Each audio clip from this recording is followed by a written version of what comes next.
Hello, students. Welcome to chemistry lecture. We had started with matter and we had done some of the concepts from matter. Today, we are going to discuss about the properties of solid, liquid, and gases. In the last lecture, if you remember, we did some terms that is intermolecular space, intermolecular distance, and intermolecular force of attraction. The space between the two molecules of matter is called as intermolecular space. The distance between two molecules of matter is called as intermolecular distance, and the force of attraction between two adjacent molecules of matter is called intermolecular force of attraction. We concluded in the last lecture that in solid, intermolecular space is minimum, intermolecular distance is minimum, and intermolecular force of attraction is maximum. At the same time, in liquid, intermolecular space is more than solid but less than gases. Intermolecular distance is more than solid but less than gases. And intermolecular force of attraction is less than solid but more than gases. So, on the basis of this observation, we can conclude the properties of solid. Now, as we know that there is difference in molecular element in three states of matter, that is solid, liquid, and gases. And as in solids, intermolecular space is minimum, intermolecular distance is minimum, and intermolecular force of attraction is maximum. Solids have a definite shape and a definite volume. Solids are rigid and cannot be compressed. Now we know that why we cannot compress a solid, because the space is minimum, the distance is minimum, and the intermolecular force of attraction is maximum. In solids, the molecules are very closely packed. We can see from the diagram here itself. You can see in solid, the molecules are very closely packed. In solid, the intermolecular space is negligible. Solids do not flow because they have strong intermolecular force of attraction between the particles. Whereas when you look at the liquid, liquids do not have a definite shape. They take the shape of the container in which they are kept. Like if I give you 2 liters of water, and if you put that water in a glass, that will take a shape of the glass. If you put that water in a vessel, that will take the shape of the vessel. If you put the water in the plate, that water will take the shape of the plate. Liquids have definite volume. The reason being, liquids have some intermolecular force of attraction between them. The particles of liquid have some intermolecular force of attraction between them. Liquids are not rigid, but do not get compressed easily. You can compress little to a very little extent, as it has in, as it has intermolecular space between them. All right, and you can see liquids molecules are not very closely packed. In liquids, the intermolecular force of attraction are not very strong. In liquid, the intermolecular space are more than in solid, and liquids can flow because intramolecular force in them are weaker than solid. But please remember, it is more than gases. So these are the properties of liquid.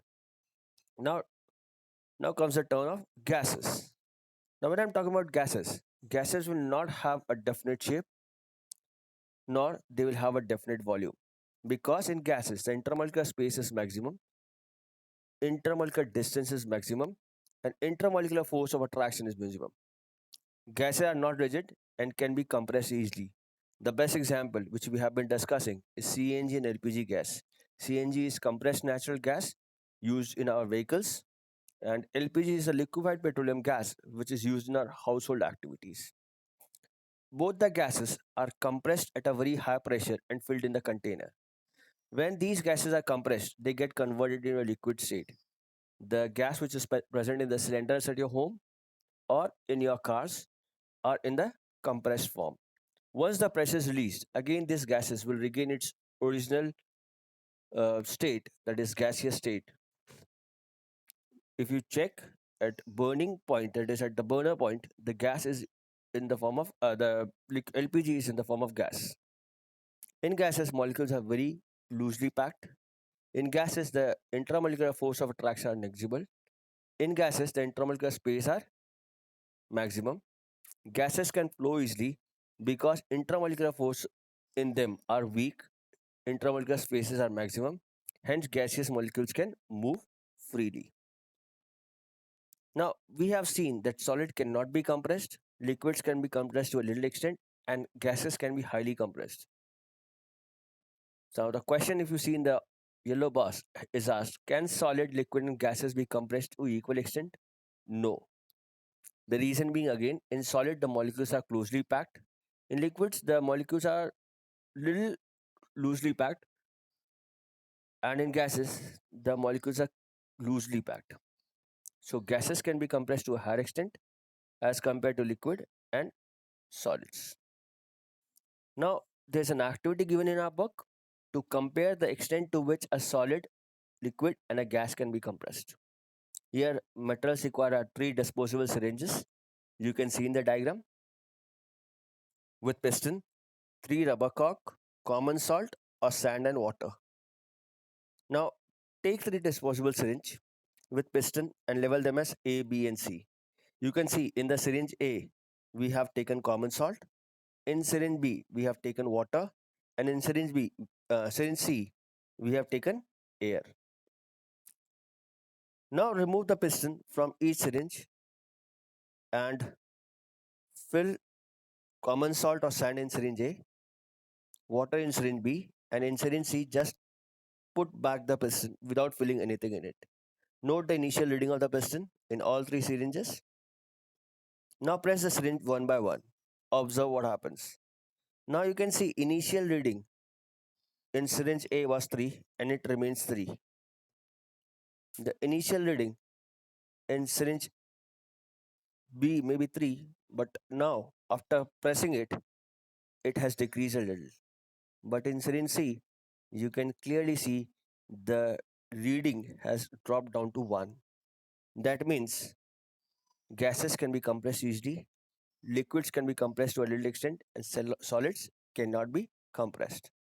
Now you will find that the observation given in a book is it states the piston of syringe A does not move on applying pressure.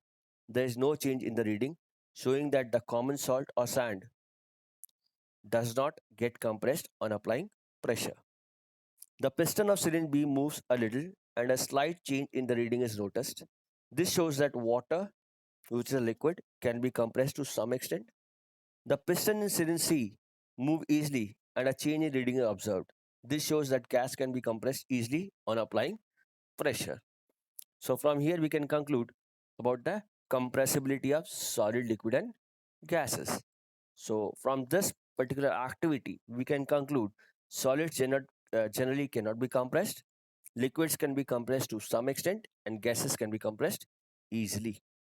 Here in the tabular form in the textbook they have given the difference between or comparison between solids, liquids and gases.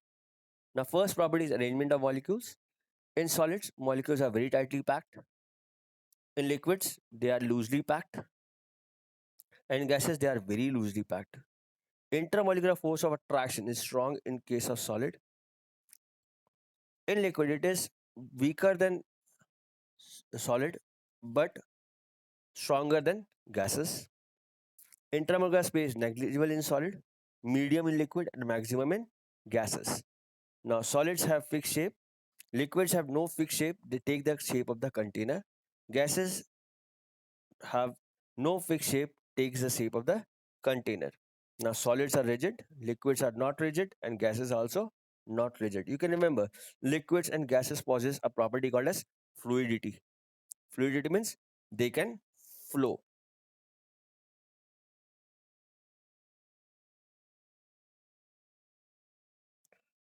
So, our next property would be volume. Solids have definite volume, liquids also have a definite volume, gases do not have a definite volume. They occupy the entire space of the container. If I give a 1 kilogram gas and give you three containers, which is like 2 kilogram container, 3 kilogram container, and 5 kilogram container, if you put 1 kilogram gas in each container will be completely occupied by the gas. Even though the gas is same, gases have low intermolecular force of attraction, therefore they occupy the entire container. Now, ability to flow, solids do not flow, liquids can flow, and gases can also flow. Compressibility, Solids are non-compressible. Liquids can be compressed slightly, and gases can be compressed easily. Now, please remember, when you are mixing two substances and if they are getting intermixed, it is called as diffusion. The simplest definition of diffusion is the intermixing of particles of two different types of matter on their own is known as diffusion. Now, in the next topic, we are going to study about change of state of matter. Now, what is change of state of matter? By applying heat or withdrawing heat, we can change the state of matter from one state to other, like from solid to liquid, liquid to gas, uh, and back from gas to liquid and liquid to solid. For this, we will take the example of ice so that we can understand the concept better and proceed with it. Now, when I give you a cube of ice, what will happen? You start heating the cube of ice.